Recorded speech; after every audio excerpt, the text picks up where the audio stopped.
for our new adventure, we're in beautiful Yorkshire. A place where if you forget you're in God's own country, well, the locals are only too happy to remind you. And you know, it's hard to argue with these views. But it's not all just green dales and rolling hills. There's plenty of new and exciting stuff happening within the county's urban areas too. We're heading towards Driglington, to an Indian restaurant called Prashad, sitting on the outskirts of Leeds and Bradford.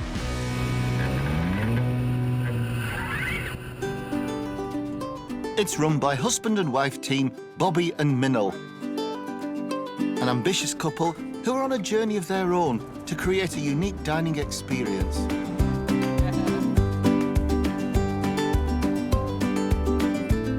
Prashad is a family-run restaurant focusing predominantly on North Indian cuisine. Our family is from Gujarat, and my wife, who is head chef, focuses on bringing that ethic into the restaurant and then blending it with fine dining. The restaurant was started by Bobby's parents in the 90s before being handed down to the next generation. And after Minnell arrived from India and took her place as head chef, the couple haven't looked back. I love cooking. What I do is my passion. When I was growing up with my mom, I used to cook with her and she teaching me how to do, what to do. But now I create my own and I love cooking, so I use some of the British produce and make it with that, with my authentic recipes. But perhaps the most interesting thing about Prashad is that it's 100% vegetarian, with customers enjoying a tasting menu inspired by both Gujarati cuisine and great Yorkshire produce. You certainly need to have an appetite. It's a 7-course tasting menu, but it's not small portions, it's decent portions. Everything starts by the local ingredients. What's local, what's now, what's fresh. Every part of the tasting menu takes you on a little journey, ending up from the beginning of India to Minnell's India today. The couple have built up a loyal customer base, winning a host of awards along the way, including a prestigious Michelin Bib Gourmand. But now they have their eyes on an even bigger prize, a coveted Michelin star, and that means creating an even more ambitious menu. I like to try different things, so I always tell Bobby, I need this, I need that. I always want to use something different and local and fresh. It's really important that the menu evolves. It keeps us innovative, it keeps us fresh. I'm really hoping that the bikers are able to find us some new suppliers with some new produce that challenges Minnell and enables us to incorporate some new dishes. I know they've been to India and they tried many recipes and many cuisines around India, but this is something different, I feel. Well, we're both huge fans of Indian cuisine, and especially how it's evolved in the UK. So this is a challenge we're definitely looking forward to. Hey, how are we doing? Very good. So welcome to the Brashard family. This is my wife, head chef Minnell. Hello. Hi, Minnell. Very nice to meet you. This is my daughter, Maytree. Hi, Maytree. Hi, Maytree. And I'm Bobby. How do you do? Hiya, Good Bobby. to see you. Nice You to all meet right? you. In Britain, we've got such a long relationship with Indian food, but I think Yeah. especially over the past 2 decades, we're beginning to appreciate the regionality of Indian Definitely, cuisine, definitely. from Yeah. Gujarati to Southern Indian food to Nepalese. Exactly. You know, Yeah. it's not generic curry. Even at the restaurant now, we have, I would say, at least 80% of our customers are full-on carnivores. So, you know, people are not so rigid in their decisions anymore. Times are They're much changing. more open. This is my dream. When I always wanted to be the chef, and I love cooking and I know my food. I want to give my best to the world. Everybody should know what is the Gujarati cuisine. Yeah. Yes. It's a vegetarian, lots of flavors. It's good for them, it's good for your health, it's good for the planet. Absolutely. Come, we go in and have a Come on look in. about. That would Let's be go. fun. The restaurant is spread over 3 floors and can cater for around 70 people. But it's the kitchen we're most interested in. Gujarati cuisine is famous for its healthy veg, beans and pulses. And we can't wait to see how Minnell brings all this to life. You know, Si, whenever we're somewhere like this, you look at Minnell and you look at that and it's like an artist with a palette. I'm very excited about what you're going to cook, Minnell. Today we're cooking sanku. It's something I created. Okay. It's open samosas. You can make whatever filling you want. Yes. So sweet corn in a season right now, so we're making sweet corn. That recipe is very authentic. It's just perfectly balanced and lovely taste. So fresh corn. Fresh corn. And that's important for Prashad, isn't it? That it's all in season, because you cook seasonally, much the same as it Yeah. would be in Gujarat. This is my culture. Yeah. So I know only the vegetarian cooking. To create these open samosas, Minal starts by heating some oil in a pan before adding mustard seeds and asafoetida. Devil's breath. Asafoetida, with its distinctive pungent aroma, is often used as a substitute for onion in Indian dishes. You're like a scientist with an experiment. Minal then adds in some lovely grated seasonal sweet corn with ground chilli, garlic paste, turmeric and a pinch of garam masala. And your garam masala is rather special, isn't it? This is my mother-in-law's recipe, and it's got 18 spices, and that's what we do. We like to make our own and give the perfect flavor and balanced taste. You can smell that. Oh, that'll bring everything to life. Oh, man. Fabulous. Beautiful and fresh. I think a lot of British people make a mistake with spices. They have them in the cupboard and think they're going to live forever. And they don't, do they? No, they don't. What we do, we put it in a freezer.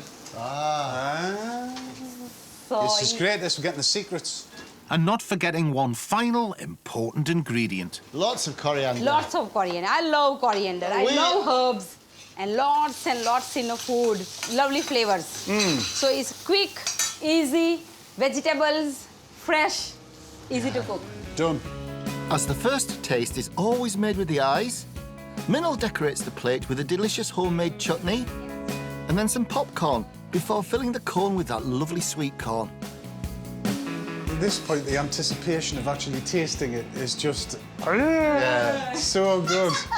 And for a final flourish, she's dipping it in gram flour vermicelli.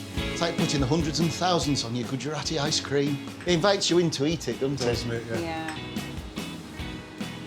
How beautiful. Sanku. Oh, It's just perfect. The flavours are perfect. Hot. No, just right.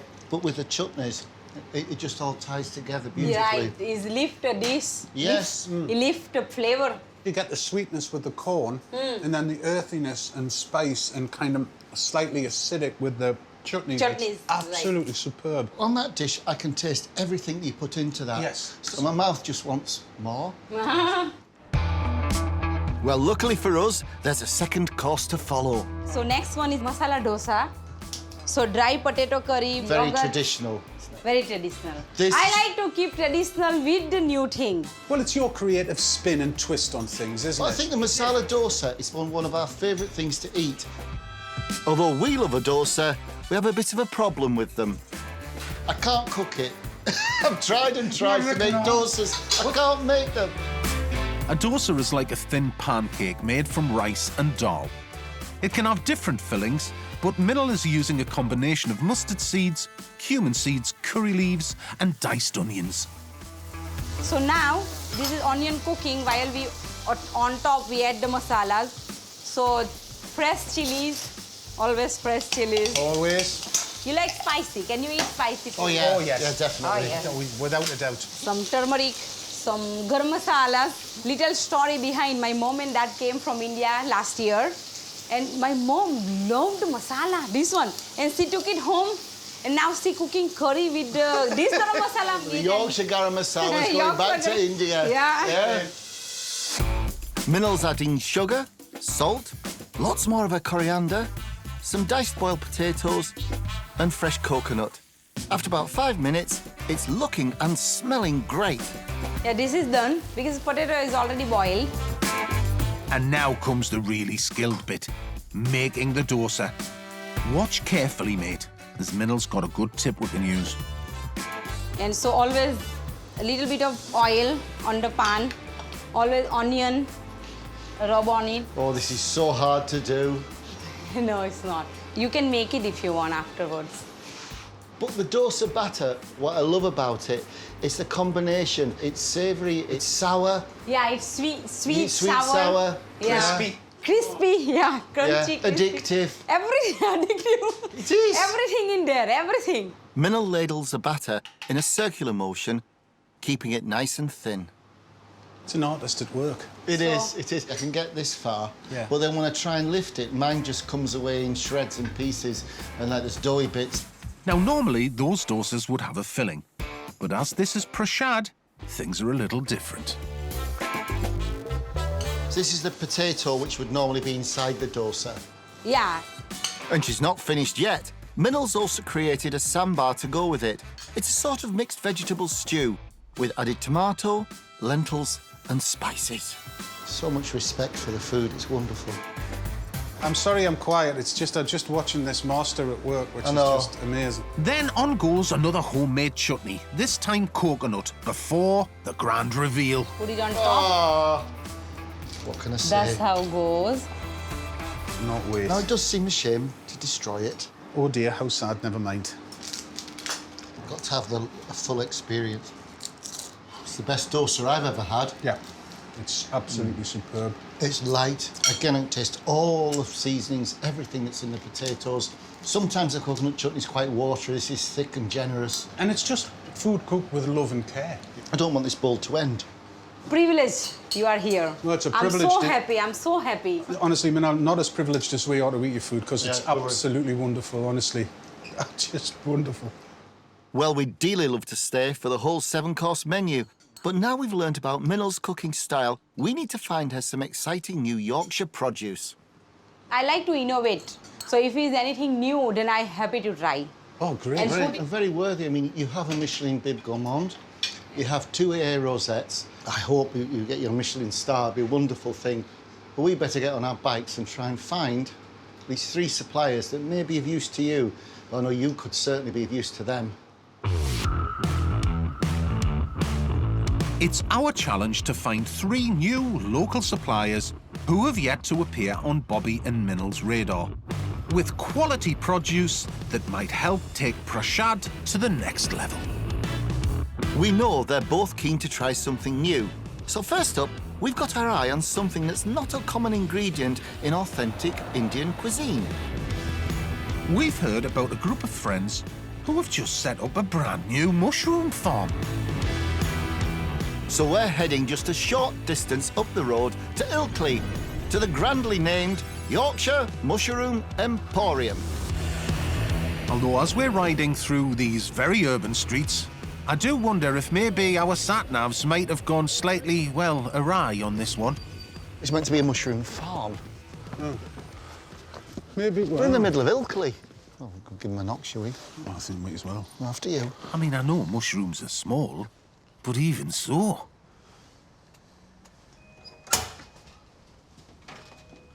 Hello. Good morning, gentlemen. How are you doing? Yeah, good. We're thanks, looking for the Yorkshire Mushroom Emporium. Well, this is the place right here. Is it? The farm? Yes, it is. The farm, yeah. The farm is just over there. Would you like to see it? Oh, yes. Yeah, no, yes, Well, yeah. follow me. I will. Right. And follow me. And follow me. Morning, guys. Morning, Morning. dude. Morning, gents. What? How many of there is here? Turns out there are 5 of them. James, Callum, Niall, Ed and Johnny. They were all schoolmates before becoming CEOs of this burgeoning mushroom emporium. Hidden behind this small garage door. We met about 15 years ago. We were all like 11, wasn't it? And it took us 15 years to come up with this plan to... So are we in at the beginning of an empire? Very think much so, so, yeah. Why mushrooms? We wanted to hold this small-scale, sustainable kind of production. We kind of like the idea of permaculture and, Yes. you know, growing produce kind of locally for local people. And it's been a great journey, just like setting up, watching them grow. That's the great thing about mushrooms. They use waste, they feed on kind of waste products, and they produce like these incredible, nutritious food stores in a really low-tech, sustainable way. No, you're talking quite informed, lads. Yeah, so we all have a science and engineering background. So I've got a biology background. Biochemistry. More chemistry, product design, engineering. And I'm a chemical engineer. Flippin' heck. It's like university challenge, isn't it? This all sounds incredibly exciting. I can't wait to see it in action. What's that? So we've got our incubation tent in the back and our fruiting tent here. And the great thing about mushrooms is you can grow them on shelving. You can build them up, so it's not like needing a soil bed. In fact, the boys don't use soil at all. Instead, they grow the mushrooms in used coffee grounds. So we also use straw, or sometimes if we can get our hands on it, wood chippings that we get from another local supplier. So we're using these waste products that would normally just be thrown away. Fantastic. And we're trying to reuse them. I just think it's a seriously genius idea. I mean, whose mum's house is it? That's my unfortunate mother's. Your poor mother. Yeah. So that's your mum's house? Yeah, she's let us have the space for a year and then she says, you're out. So we've got plans to expand beyond this. And has your mother had an electricity bill yet? That was the one thing she said, we need an electric meter in there. So. But I'd love to have a look at the incubation stage. Shall I come show you the incubation? Yeah, let's get it. I'll tell you what, the lad's farm might only be small, but there's a whole world of ideas going on inside these two tents. So we take our mushroom spawn, we take our coffee and our straw, and we mix it together and pack it into these bags here. So that's spore, coffee, and wood chippings or straw. Right. And then the further you go down here, you can see the different stages of growth of the mycelium. So right at the very end, when it gets really, really white, that's the final stage of it. So, in essence, the mycelium is what the mushrooms grow on, and you're cultivating that mycelium. Yes, so the mycelium is effectively the tree. Aye, yeah. And then the mushroom is the apple that sprouts off the apple tree, effectively. The fruit. Yeah. Depending on the variety, these bags can stay here for between 2 and 8 weeks before being moved to the tent next door. And what a difference, as those mushrooms can now push their way through the holes in the buckets. Oh, they're beautiful. Aren't they? Thank you, fellas. Wow. The bags are fully colonised in there. We move them into the fruiting room. High humidity, slightly lower temperatures, and blue light. So Right. it's the blue wavelength of light, along with the moisture when it lands on the mycelium block, that causes them to fruit, which is the process of the mushrooms growing out. Sure. So these are absolutely perfectly ready to eat now. Wow. Yeah, we don't get fresher than this, Si. No, you really don't. They are absolutely beautiful. Yeah, so we've got a couple of varieties in here. So we've got some pinks fruiting, we've got some greys fruiting. We've also got some shiitake as well, which shiitake look like Oh, wow. a cake almost. So with shiitake, Ooh, that's tasty. the mycelium block goes white and then it turns brown afterwards, and then Right. it fruit. But these have just popped up in the last sort of 2 days, and it's crazy. It just goes from these tiny little mushrooms, and they almost double in size every 24 hours. They're a work of art in themselves. Those oyster ones there, the grey ones, look beautiful. Yeah, these greys are great as well. The greys are a slightly hardier variety. So the greys are native to the UK, where the pinks come from hotter climates originally. When the caps start to flatten out, that's when you know they're ready to pick, but these ones just have a little bit longer left to go. I think what's lovely about it is that your knowledge of each mushroom has its own character and personality. Yeah, no, A, the it's way really- it looks, B, when you harvest it, when it's ready to eat. It's wonderful. It's very special. Really impressive. I mean, when we first rocked up and it was in the garage. It's the smallest farm we've ever been to. Definitely. It's small, but definitely perfectly formed. Can we take some of this fantastic product with us? Of course you can. Thanks, Jim. Thanks, My Jim. pleasure.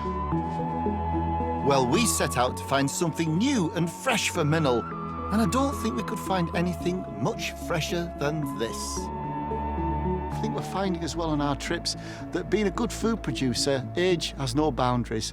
From people who should be retired to people who are just starting out, it's imagination and care, and they've all got that passion in common. It's fantastic. The lads know what they're doing. It's a great product. And I think that relationship between them and Prashad is going to be fantastic. It's exactly the ethos that Prashad have. With our lovely mushrooms carefully wrapped and strapped, all we need to do now is find a kitchen. The plan is to create 3 dishes to showcase the ingredients we find. And while in Yorkshire, we'll be doing it here at this lovely barn conversion near Wetherby. Well, this looks all right, mate. This looks fabulous, doesn't it? Yeah. What a place to experiment with all that Yorkshire's got to offer, Si. Lovely. Thing is, I wonder what the kitchen's like. Well, that's the key, isn't it? Because of Prashad, we're going to be spending quite a lot of time in there working this out, I think, because it's Yes. fantastic. Maybe we should call it the laboratory. I think it's round here, the Is entrance, it? dude, yeah. Oh, Oh, this is lovely. oh, it's modern. Well, this looks like the perfect spot to plan our series of veggie masterpieces. This is great. Let's get cracking. Okay. For our first dish, we've got a perfect plan to flaunt those funky fungi. Sometimes old-fashioned combinations, I think, well, mushrooms and garlic. Yep, well, there you go. Mushroom and garlic pakoras. Let's do that then. That'd be good then. Yes, that's right. We're going to make garlic mushroom pakoras. These tasty deep-fried fritters are hugely popular as appetizers or starters, so we reckon they would work well on Minnell's tasting menu. But that's not all. We're planning on creating a little accompaniment for these delicious veggie treats. She likes her chutneys. Yeah, we could do chutney, A couldn't we? nice little coriander chutney. Yes. And that's kind of like her food, isn't it? Yeah, that's it. That But would be they're the nice. stars. I'm going to start by slicing up the mushrooms. And I tell you what, these stars are definitely sparkling. Look at these beautiful colours, man. Meanwhile, I'll get going with a batter that's going to give it all a satisfying crunch. Well, I've got good old-fashioned chickpea flour, or it's more commonly known as gram flour. I'm also adding in some baking powder, garlic powder, turmeric and cumin. Lovely strong flavours, which our gorgeous grey, yellow and pink oysters are going to soak up a treat. Oh, you're chopping them fine. Well, yeah. So it's like a mushroomy batter. And I think what I'll do is crush the garlic cloves and I'll stick some lemon juice in them. So it's kind of like a bit of a brine. Could I have a lemon, please, dear? Certainly can. Hang on. While Si gets to grips with his flavourings, I'm going all in with my spices. I'll grind 3 cloves of garlic into this, so this really is going to be a garlicky batter. And to that, I'm going to add 2 chopped chilies. Chop these really finely. Oh, God, I'm going to have to wash my hands. I'm going to put the seeds and all in, Kingy. Oh, yeah. I'm then going to mix it all together, adding water when required, until I've got a consistency of double cream. Right, I think that's about spot on. Shall we put those in there, then? Yeah, might as well let it stand. There you go. They're like rainbow pakoras, aren't they? Wow. I now just need to give it all a proper mix. Oh, some flavour in them, isn't there? Lovely. Right, mate, a bit of seasoning. Right, smashing that. And that's going to benefit with standing a little bit, isn't it? While the mixture stands, we've got time to create that delicious chutney to partner up with the pakoras. I'm keeping it quite simple and fresh, Kingy. Lovely. Got a big handful of coriander. Just going to pop that into the blender. I'm going to pack that with about 1/5 of the quantity of fresh mint. Oh, nice. I've got a green chilli chopped. We all like fire. A clove of garlic. And I've got a couple of spring onions. Now, at this point, I'm going to put the juice of a lemon. Yeah, just to give it a bit of lube. Let's just give this a whiz to a fine puree. There she blows. Oh, look at that. We're then going to add some kefir. It's interesting stuff, kefir, isn't it? I mean, it's like a fermented milk product like yoghurt, but it's very, very popular in South Indian food. Really, really good for your tummy as well. That'll give me the sourness that we want. But along with the sour, you've got to balance that with sweet, haven't you? Yeah, because there's lemon juice in there as well, isn't it? Needs to be sweetened up. And sweet. What? A lot of layers of flavour. Oh, God, that's The fabulous. chilli hits you. Yeah, fabulous. Right, I think a good teaspoon of sugar to start with. Oh, hey. Maybe 2 teaspoons of sugar. The beauty of this recipe is that you can adjust the levels of sweet and sour to your taste. Now, time to get whizzing again.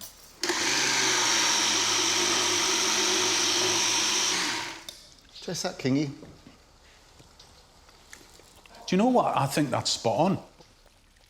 So, with the chutney suitably sweet and spicy, it's time to start frying those pakoras that have been sitting patiently.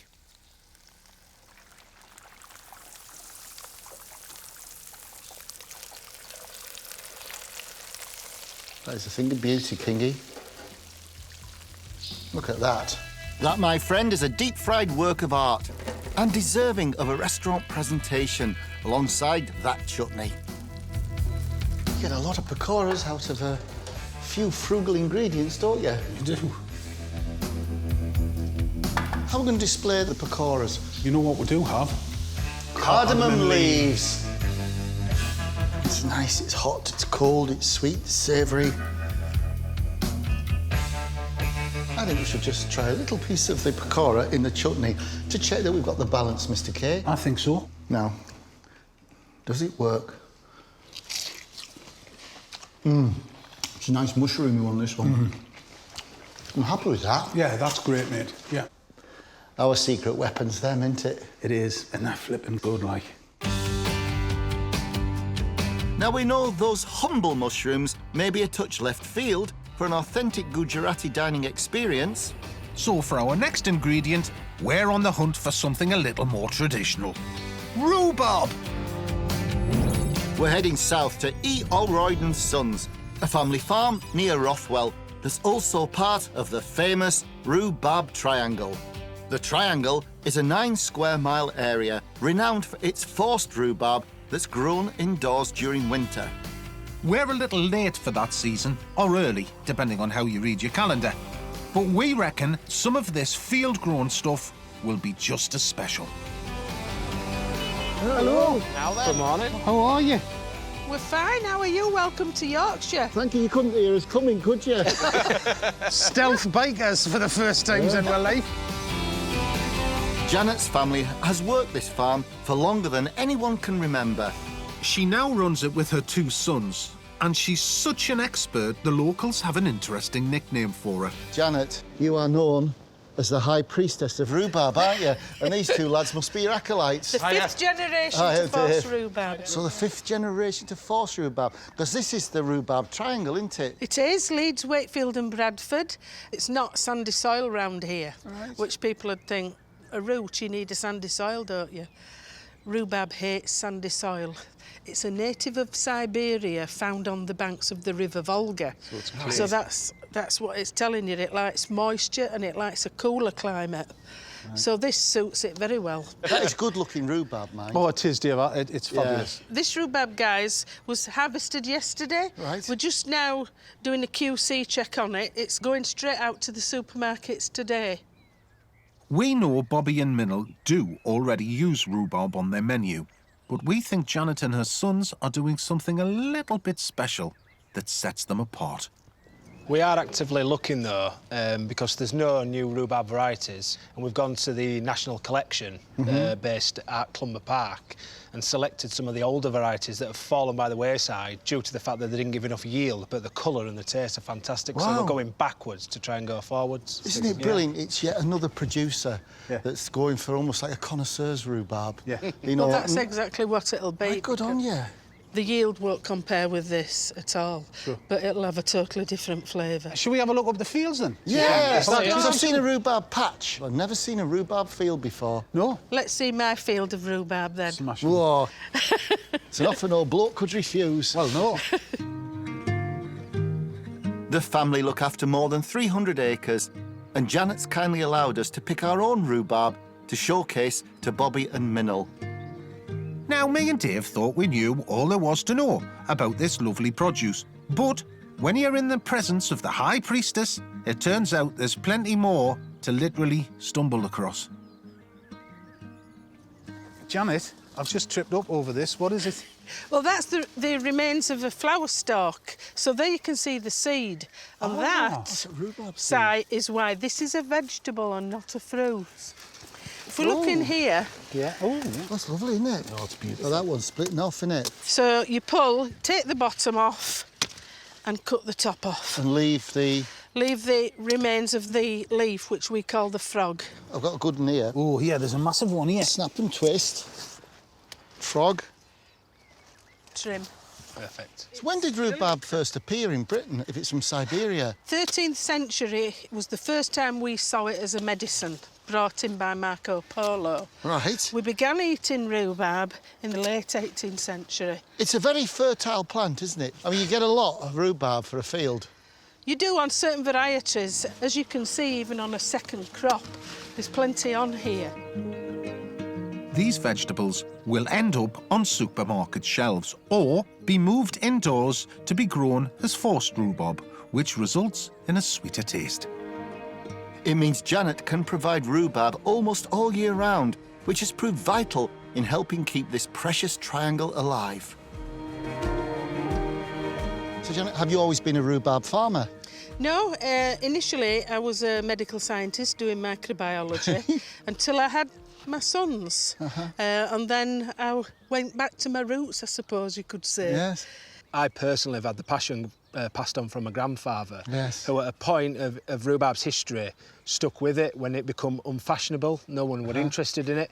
And he always had a belief that one day it'd come back, and it did. So luckily we held on by the skin of our teeth.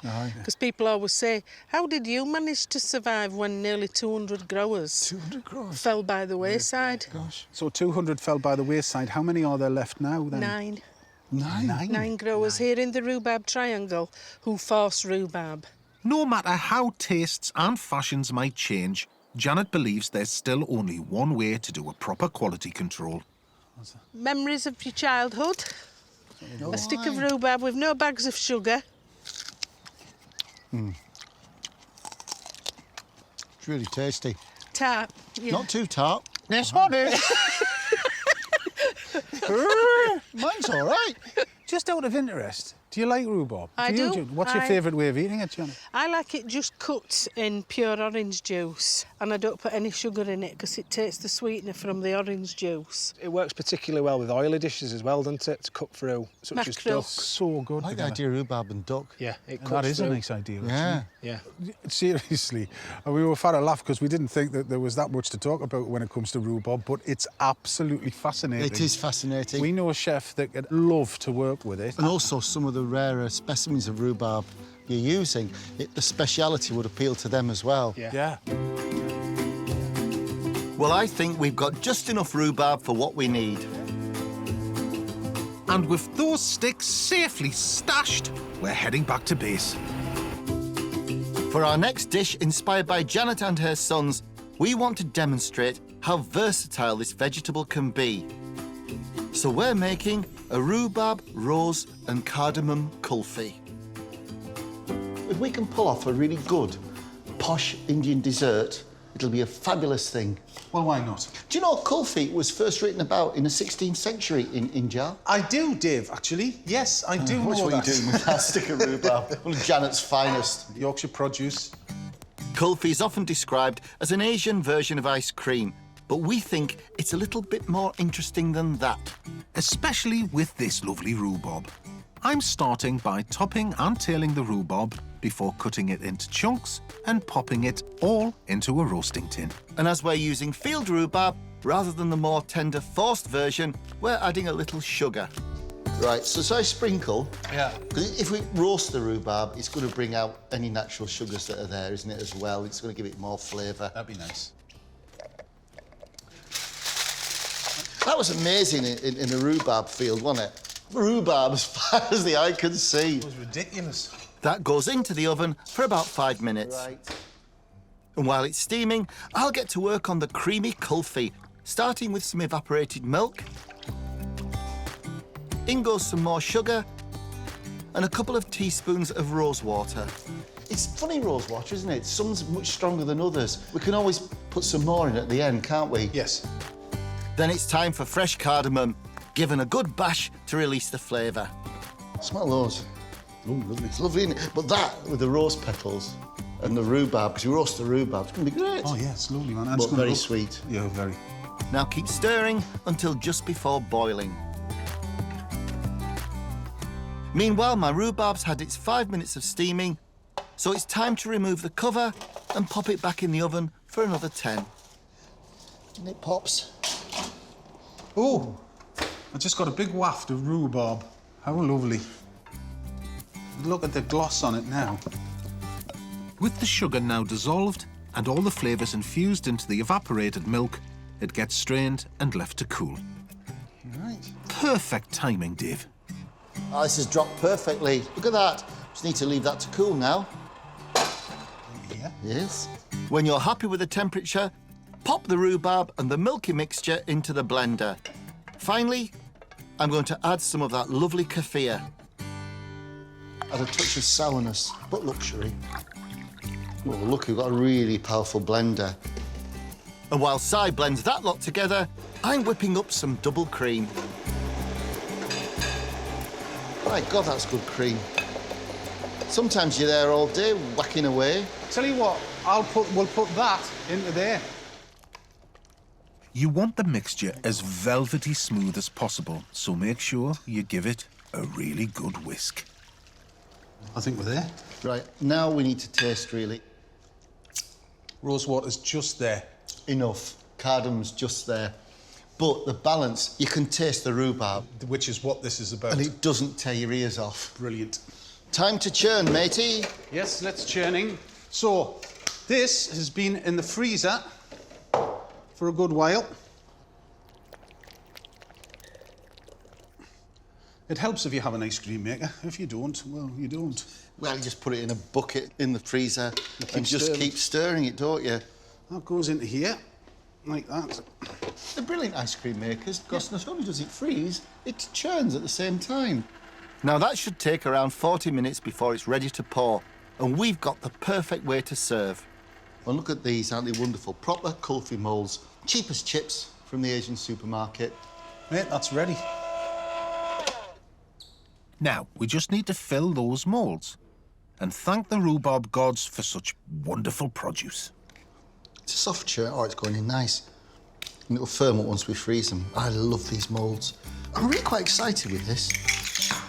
When these beauties have firmed up in the freezer, leave them to stand for 10 minutes before adding a little extra pizzazz on top. We've gone with dried rose petals and chopped pistachios. Happy with that, dude. The taste of exotic paradise. I'd say we've done Janet and her boys proud with that dish, Kingy. Time to hit the road and find our final product. So far, we've done traditional with our rhubarb, we've gone small and boutique with our mushrooms, And as they say, go big or go home. For our final supplier, they don't come much bigger than this. we're heading to Stan White Farms in Misterton, a family business just outside Doncaster and one of the largest beetroot growers in the whole of the UK. It's headed by Graham and his son Oliver, and it's safe to say that when it comes to growing this versatile veg, these lads don't do things by halves. The average size of an English farm is just over 200 acres. These guys, however, grow their beetroot in 4,000 acres. That's well over 2,000 football pitches. Apart from these fields, they lift more than 1 billion beetroot every year, all jam-packed with vitamins, minerals and fibre. I reckon it's safe to say that these lads could spare us a few. Good grief! I've never seen so much beetroot in my life. Gentlemen, Hello. we're looking for Graham and Oliver. Yes. Yes. We've scoured Yorkshire for a beetroot farm. I've got a funny feeling about... Hi, is it Oliver? Hi, Oliver. Hello, Graham. Graham. Lovely to meet you. Well, this is definitely beetroot, Just a little bit. isn't it? We think Graham and Oliver could prove a perfect match for Prashad. Their farm sits in a part of the world known as the Isle of Axholme. Historically, these fields used to be routinely flooded by the surrounding rivers. And all that water has left this land incredibly fertile, giving the beetroot a wonderfully sweet taste. Perfect for those chutneys Minal loves to make. Does it crop all year round? We're supplying our customers 12 months a year, but the growing period is we plant it in March to June, and then we're harvesting from June to Christmas. So it's out of storage afterwards. Yes, because it lasts beetroot once It stores quite well. Of course, beetroots had its own interesting journey over the years. The ancient Greeks had a taste for it, but they only consumed the leaves. The Romans preferred to use it for medicinal purposes and even considered it an aphrodisiac. It wasn't till the 16th century that serious cultivation began, and beetroot has gone in and out of fashion ever since. How much beetroot do you produce a year? About 40,000 tonnes. 40,000 tonnes of beetroot. Does it come in waves, the popularity of beetroot, or is it pretty steady? Well, I seem to remember when I was at school, it wasn't very fashionable. But dare I say it now, it's become a bit more sexy. Yeah, People are considering what they eat now, aren't they? Yes. And they want to know the journey of the food, don't they? With this amount of beetroot, do you export beetroot? We export beetroot all over Europe. I love the idea, like in Poland and Eastern European countries, beetroot's one of their staple veggies. Absolutely. I love the idea that from Yorkshire, they might be eating our beetroot. It's like coast to Newcastle, isn't it? It is. Should we get on then and have a look around? And we'll follow you guys. Yeah, thank you. I'll pass you one of these. And I'll pass you your beetroot back. Thank you. Good swap. I was going to nick it and put it in my helmet, actually. I've got to give it back, you know. You've got to say, the sheer scale of Graham and Oliver's operation is pretty awesome. It would have to be when you're dealing with more than 1 billion beetroot a year, mate. This delicious veg is in the ground for up to 170 days before they're lifted from the fields and transported here to be cleaned and graded. And with all these moving parts, it feels like you're in the presence of a living, breathing organism. Can't help but notice your beetroots come in all sorts of shapes and sizes. Yeah. This will all go across all sorts of what we call grading screens. Yes. And we'll grade this into 11 different sizes for different customers. Little baby beets, which I do love in a jar, I must admit, then that's a good eater, isn't it? Oh, it's great. I think a lot of people think that farming on a scale is like so much like a factory, but it's not true, is it? I mean, you've got this machinery, but it's still, you know, the sunlight affects what you're growing. It's growing in your fields. And we still need that personal touch. Yes.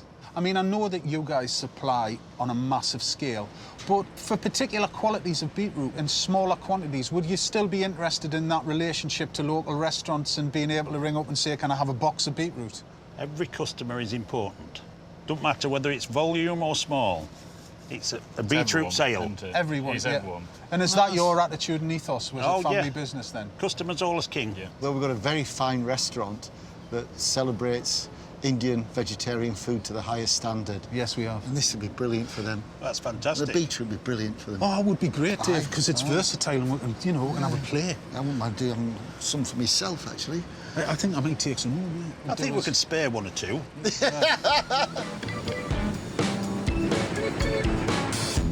Dave and I have been looking for beetroot, and there's no doubt that this is what they produce. What I was slightly concerned about was the scale of production, because normally, with the scale of production on this size, you lose the human touch, the fingers on the product. But actually, that's not the case here at all. The quality of the product's fantastic. And the care and dedication that 3 generations of the family have put into making it from 4 acres to 4,000 acres is pretty impressive, actually. We've got our beetroot heading back to base. We know exactly what we're going to do with it. And given an Asian flair and what we've learned from Minal and Bobby, we know we can do something quite spectacular. That's right. For our final dish, we're going all out to impress Bobby and Minal. We're planning a take on traditional Asian cuisine with a special hairy bikers twist. We'll be making a beetroot stuffed paratha. I did say it was going to be quite spectacular, didn't I? Now, my favourite bread, Kingy, I have to admit, is a stuffed paratha. What's yours? I'm pretty close. I like stuffed parathas, I like roti, I like it all. This is brilliant, isn't it? A beetroot stuffed paratha. But it's got all the spicing with mashed potato, garlic, some anchoa, mango powder. Lovely. Right, you better get frying then. The paratha was once considered a staple of a traditional South Asian breakfast. But thankfully for us, this wonderful flatbread is now enjoyed as part of a meal at any time of the day. We're starting our paratha journey by first making the stuffing. I'm heating oil in a pan, nice and hot, before adding the spices. Curry leaves going. Oh, they're lovely. Mustard seeds. Cumin seeds.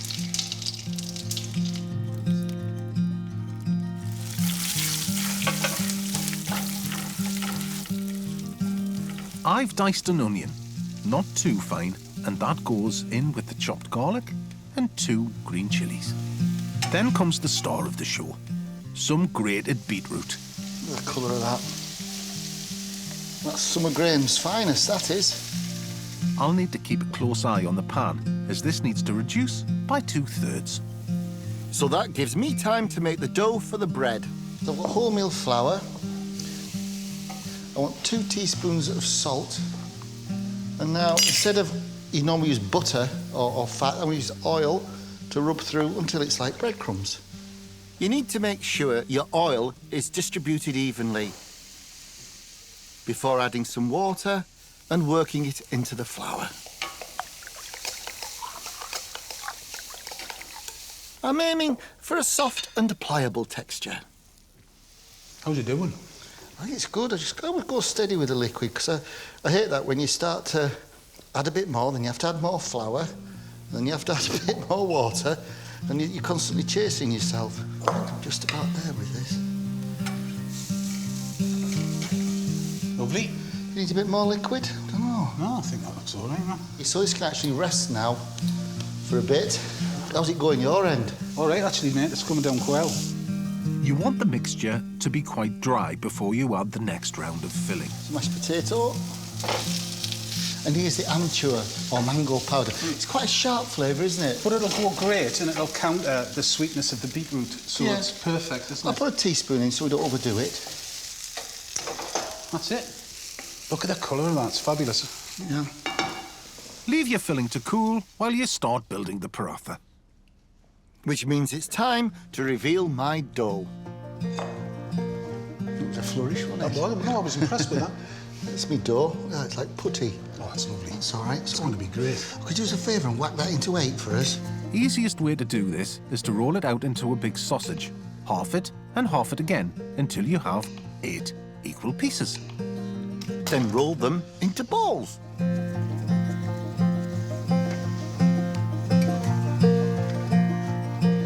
And now for the fun bit, adding that lovely beetroot filling. About that. Seal as you go. Seal that, right there.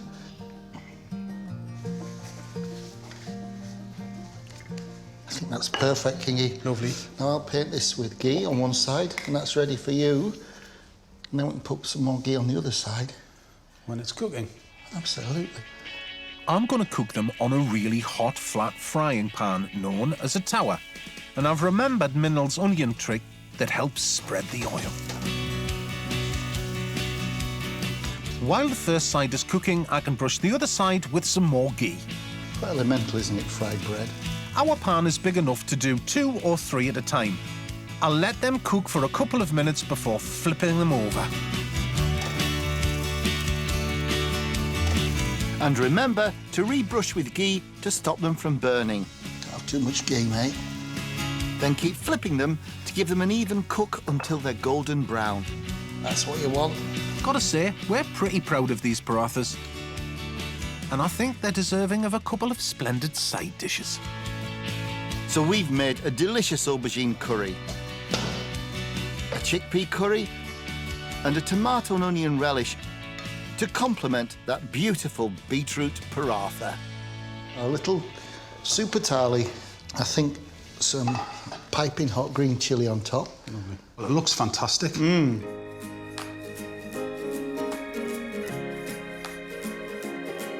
Phew, we've got that finished just in time, as Bobby and Minnell are on their way. We set out to find 3 new suppliers that could help their tasting menu keep fresh and exciting. It was a challenging brief, but we reckon we found a great mix of the old, new, and downright delicious. Let's just hope they agree, mate. I'm excited about this, Si. Yes, so am I. We have trolled Yorkshire. Literally. Yes, Literally. We've done some miles. Well, looking forward to it. I haven't eaten for 4 days, so yeah. Would you like some lemonade? Yeah, whatever. So we'll get the first course out. OK. And let's hope the matchmaking starts. Fingers crossed, eh? Excellent. I'm intrigued and a little nervous to see what Bobby and Minnell make of those parathas. We've used a touch of paprika in the aubergine curry and fenugreek leaves in the chickpea curry. Flavours that we know will go perfectly with the paratha's beetroot filling. We've made some Caroline-style stuffed parathas, but it's the stuffing we want to tell you about. So the stuffing is beetroot. Oh, but it's Yorkshire beetroot. Is it? Yeah. Oh, fantastic. And it's a family firm. Gentleman called Graham. Right. Okay. And his sons and his wife, they oversee it. His sons have to kind of take it, so it's a lovely story. Right. They supply quite a lot of beetroot. OK. Okay. However, the quality is fantastic because you set us the challenge about quality, didn't you? Yes. No matter what it was, it had to be of a quality. Consistent quality. Yeah, we use a... beetroot a lot every week. We have beetroot starter we use for chutneys. And, you know, I love beetroot. Well, look, we hope you enjoy It it. looks lovely. We've tried to balance the flavours out as well with the brinjal, Yes. the chana, and I say there's a little, just crisp tomatoes and onions. The beetroot works really well with the paratha. It's quite earthy, but then the paratha, we love it. I'd love to see what Minnell would do with it, the recipe. It'd be wonderful. I mean, Asian cuisine is such a big part of Yorkshire culture. It is. Yeah. It's wonderful. Very nice. You haven't put a copyright on the beetroot paratha, have you? Not yet. I'd hurry up. You can have that. Well, a strong start with that beautiful beetroot from Graham's 4,000-acre farm. Now it's time for our wildcard ingredient, those mushrooms, fresh from the Yorkshire Mushroom Emporium. We're trying to introduce you to 5 young men who run a mushroom farm in Ilkley called the Mushroom Emporium. All right. Wow. Have a dip, have a nibble. Wow. 5 young men. They're all in their early gorgeous. 20s. There's an engineer, chemical engineer, a biologist. They've all got various careers and they've decided to grow mushrooms. Well, I mean, mushrooms is really interesting because typically it's not something we have a lot of knowledge about. Yeah. No. You know, with the type of cuisine in the region, isn't it? Yeah. They're a good bunch of lads and they care about what they do. We do use mushroom, but I like to use different kind of, you know, different type of texture and flavor. Along with produce, it's also like the story, the genuineness, you know. And as, you know, when you find a small a family or a new start, we're excited because we're embracing something and bringing something to our customers which isn't widely available, and therefore it allows us to kind of bring that specialness to it. I love this, so this is gorgeous. I'm really happy with really that. nice. Thank you. Well, I'm not going to stop eating it though. No, help yourselves, you know, help yourselves. Thank you. Great. Well, it sounds like the mushrooms have gone down pretty well too, mate. And I reckon we may have left the best to last. Now this, I believe, is our jewel in the crown. Hello. Oh, Kulfi. Kulfi. Yes, this is Yorkshire Rhubarb Kulfi. And our new best mate is a lady called Janet. OK. Who's the 5th generation rhubarb grower. She has 300 acres of rhubarb. Wow. But it means that for fine dining, the forced rhubarb... It's beautiful. Yeah, it's the champagne of the rhubarb world. Lovely Well, colour. Janet can do that for you. This is field rhubarb that we processed into the Kulfi. I think it's we're very proud of this one. Oh, nice and soft. Got some rose water and cardamoms in there. No, we're very happy with it. Is this good? What do you think, babe? I can't say. I don't have words. So tasty. Good. Beautiful. Thank you. Thank you. But Janet, fantastic lady. Yeah, we'd love to meet. We'd, well, She's fab. I We say love we'd love to meet. I'll let Minnell make the decisions on that, but... No, definitely. I'm happy to try because I like to explore and, you know, improve and giving something different to the customer. Yeah. Yes. You know, seasonal and local is perfect. She's It's beautiful. also growing experimental strains of rhubarb, which nobody else is. So again, they would be small numbers, but somebody like you could do something quite special with them. And you can tell the story because you have the facility, as you were saying, through the tasting menu to tell that story. Minnell. Wow, amazing. Oh, thank you so much. Thank you very much. Thank you for cooking for us and made lots of effort. Well, it's the greatest of pleasure, and thank you for your hospitality, your generosity in both knowledge and your kindness. It's been fabulous. Thank you. Welcome. Here's to Yorkshire. Yeah. Here's to Yorkshire. Yorkshire. Well, we were set a pretty tough challenge, But I think Yorkshire has come up trumps.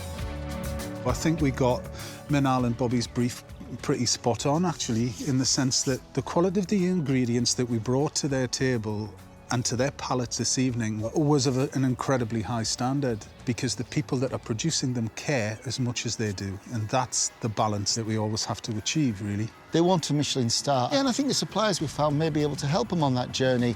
Beetroot was a real star surprise for me, because the quality of the beetroot that we are currently taking on and the quality of what I tasted today was much different. This was a much sweeter, it was a much more accurate, deeper taste. The bikers have come in, they've identified some phenomenal suppliers for us. We'll be following up every single one of those. We'll hopefully be able to get this into the menus extremely quickly. I will definitely follow up, because I like to explore, I like to use new things. I like to put it in a new dishes in the tasting menu.